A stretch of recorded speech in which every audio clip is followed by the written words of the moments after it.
Life is not easy. It is not. Don't try to make it that way. Life's not fair. It never was. It isn't now, and it won't ever be. Do not fall into the trap, the entitlement trap, of feeling like you're a victim. You are not. Get over it. Get on with it. Those things are more rewarding when you break a sweat to get them. We overanalyze because we're unsure. Time costs lives. Growth only comes through pain. No pain, no gain. It's the same in life. Tough love gets the job done. Now, why do you pursue things that scare you? Why seek the role that's hard? Because it costs me something.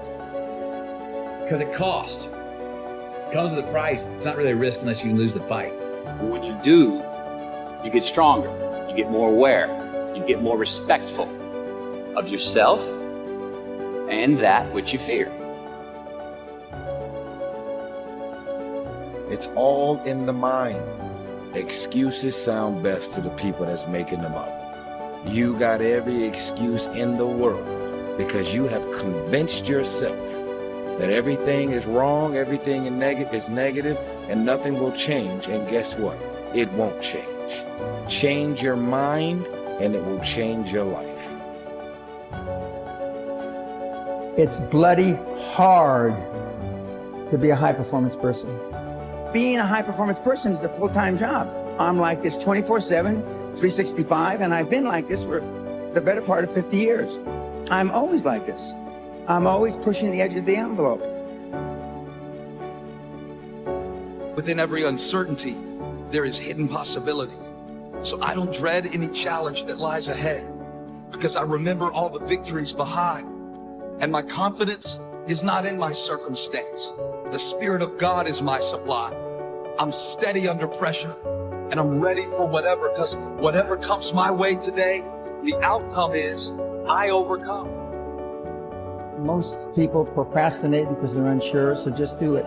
Efficiency, accountability. If you want $1 million, you'll make $1 million. Service and the significance that you bring to your service is that which is lasting. Here's the key. Learn from every mistake. The real truth is that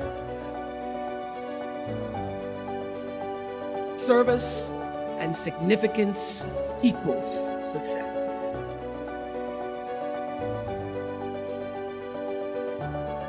If you want to find heaven, you must go through hell. If you want to find growth, you must first go through resistance. Go through pain. You have to go through hell to get the results. Go through hell to get to your heaven. I cannot grow without pain. I will not grow without pain. Pain is my friend. Pain is my gift from the gods of growth. Pain is my employee. I order him to give me more. He isn't working hard enough. He must give me more in order for me to grow. See, sometimes we think the pain is what controls us. It's actually our subconscious mind. That if we ever tap into that, that's what dictates most of our lives. Because see, pain is tricky. Because if you don't control pain, it'll control you. Think about what we do the moment we feel that, right? It's back to the two sides of fate, the two sides of pain. See, at that point, I feel like a victim.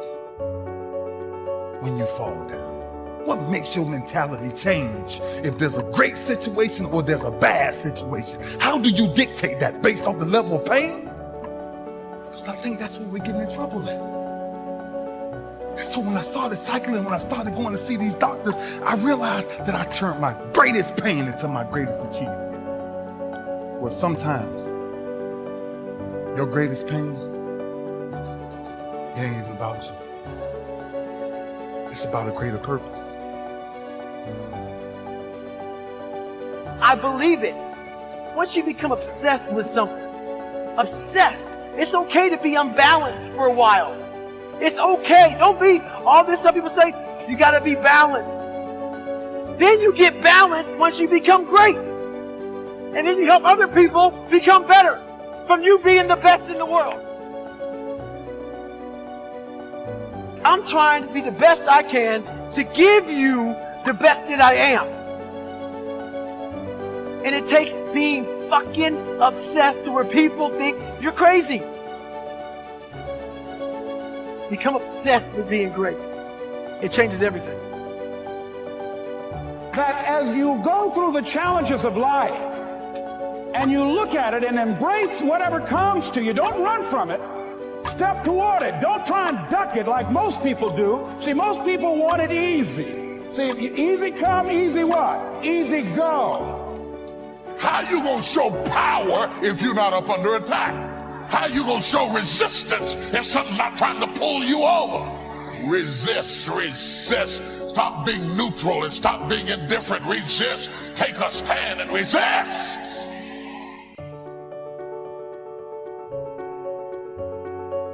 The last time I took an English class, my English teacher told me I was the weakest writer she ever met in her entire life. And the same year I took a speech class, and my speech teacher, he said, quote unquote, Ms. Nichols, I recommend you never speak in public, that you get a desk job.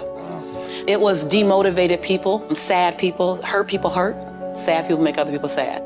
Bottom line, don't take it personal, hurt people hurt.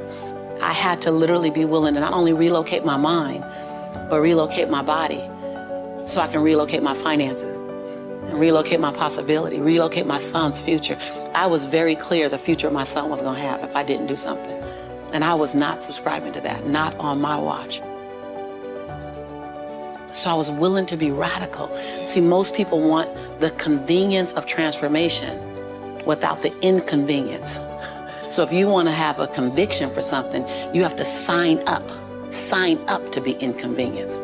We're trying to find convictions and passion and breakthrough on the inside of our box. Well, when you realize that the box doesn't even exist, and so when you start thinking like that, all of a sudden, everything is possible. So I disrupt people when I say, you want to make me extraordinary, because it lets you off the hook. What if you do? What if the God that we call God, the divine, whatever your faith is, what if there's no partial? It's not going to give me a hookup and not give you one. Not going to give me an opportunity and not give you one. I'm just not going to stop because I believe all things are available to us. I'm just willing to go after them. Are you willing? And then that is so disruptive because then you got to make a decision. Because it's easier to live inside the parameters of, well, as a black woman, well, as born and raised in South Central, well, I'm dyslexic. I wrote 7 books. I'm dyslexic. I'm not perfect. What I do really well is I manage my imperfection well. And so we're all waiting for perfect. It's an illusion that will never come to you, and it's an excuse to never show up and play. Your story is not meant to be your fortress. Your story is meant to be your fuel. This is quite a young audience, and I think the reality is the thing that I spend most of my time on is trying to get people to understand that patience is a very important variable of success, and more importantly, that I believe the far majority of people in this room do not have a great relationship with time. I am fascinated by people in this room who are stressed at the ages of 18 and 22 and 25 and 29, like they're running out of time. How many people, by show of hands, are under 30 years old? So for me, as you can imagine, when I see all those hands go up, you can put your hand down. Yeah, you're good. Okay, good.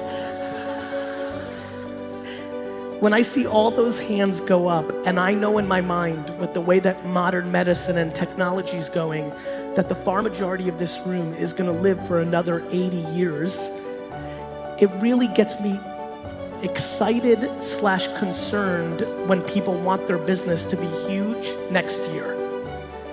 The quicker you want it, the more vulnerable you are. The quicker you want it, the more vulnerable you are.